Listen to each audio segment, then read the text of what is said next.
What's going on, guys? Nick Lesagore here, Exit 12 Homebrew in the house, in the basement, in the brewery of Exit 12 Homebrew. I don't know if you can hear that behind me. We got the Blickman Riptide going, which means that we're in the middle of cleaning for a brew day this weekend. Very excited about it. And it's another IPA, another try at the Donovan New England IPA named after Moi's son. The first one we did with the Zacca and Citra. This time we're going to be going in with the Zacca and Sabro. So it's something that Brandon and I are very excited about. But in the midst of cleaning, I decided it's Thursday night, Homebrew Thursday. Every day is Homebrew Thursday. Why not try a beer? A homebrew review. And that's exactly what we're going to do here with Under the Table Brewing, Nate Pekoc. Loving it. The name of this beer is, I don't know. All I know is this thing is a 10% plus Imperial Stout. And this one seems really fun. It was brewed with Cacao Nibs and aged on bourbon-soaked cherries and barrel-aged for 6 months in an ASW bourbon barrel. This is fun. 10% plus. So he's saying this thing's higher than 10%. So you know what? Let's pop this thing open and let's get into it.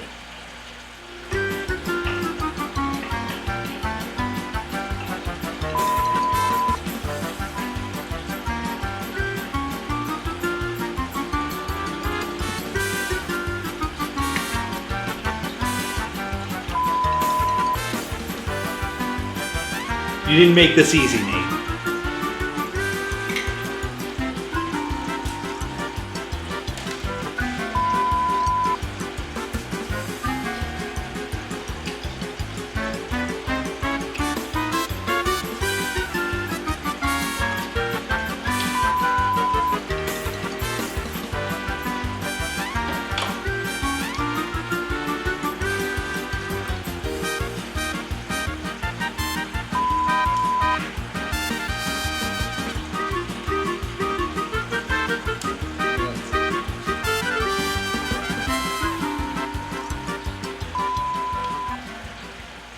Okay,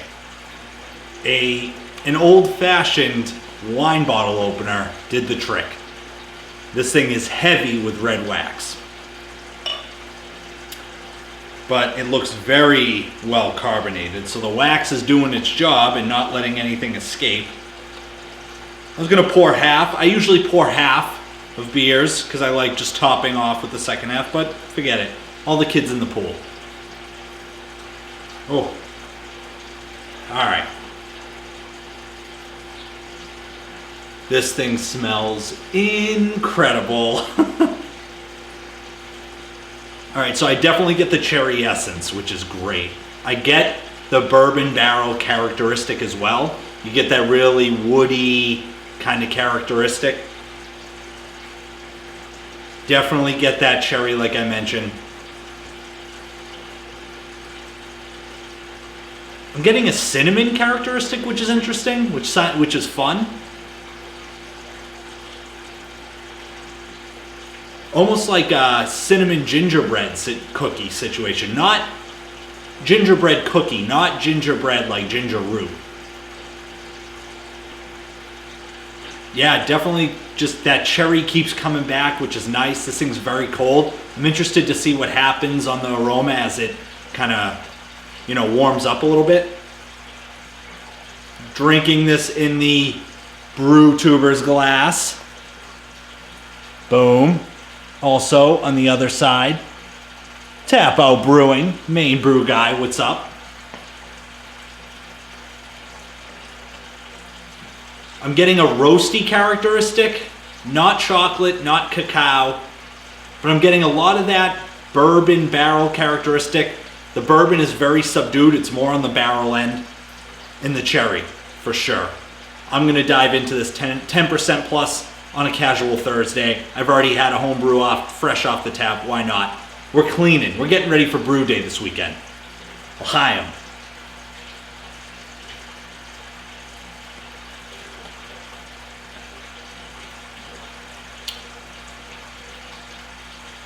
That is fun. And I mean that in a very genuine way. Because it's layered. And in home brewing, it's very hard to layer a beer.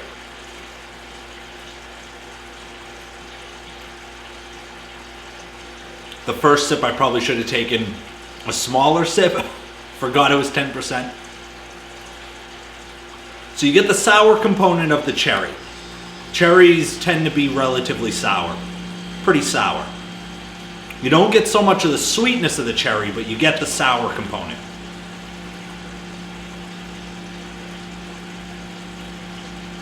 That bourbon characteristic comes through on the flavor.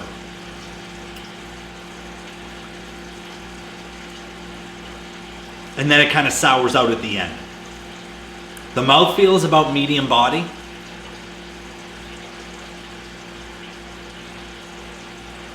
You know? Oh yeah. Bourbon middle to back end. Definitely hits you pretty hard. The cherry comes through on the sour end. A pitted cherry kind of on the sour end.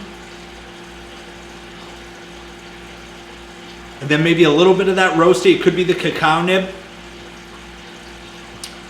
I'm not getting a whole lot from the grain bill though. It's got that medium body. It's definitely well carbonated.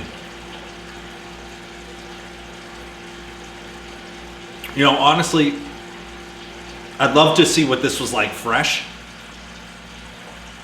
I can't speak to how it is now comparative to fresh because I haven't had it, but I would love to see what it was like fresh. Yeah, this is a beer. This is a conversational beer with that bourbon characteristic. This is something you sit down, you let it warm up a little bit, have some discussions with friends, kind of hang out, let the beer kind of mature as it warms up. So what I'm going to do is continue cleaning. I'm going to let this warm up a little bit and see if I get anything off of it. All right, we've let this sit a little while. You can hear the music in the background, I'm sure. We got things rolling on cleaning here for our brew day on Saturday. The cherry comes through relatively more sweet as it warms, which is nice.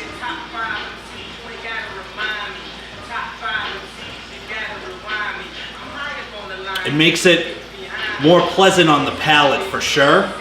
The sour aspect was nice. It was clashing a little bit with the barrel concept, but the sweetness of the cherry I think helps bring out a bit of those malt characteristics that I was kind of missing when it was ice cold. There's nobody, oh yeah, there's nobody that enjoys a barrel-aged beer that's been sitting for 3, 4, 5 years more than me. Nate, I appreciate it, brother. Well done on this. Would have loved to have tried it fresh for sure. But overall, a good beer. So until next time, we're gonna get things rolling here on Saturday. Can't wait to brew another iteration of Donovan. Leo, Workshop Brewery, got some cans. He tried it out on video. Matt, Wrecked Brewery, got some cans. Gary, Main Brew Guy, got some cans. If you're lucky enough, maybe you'll get some cans too. Cheers.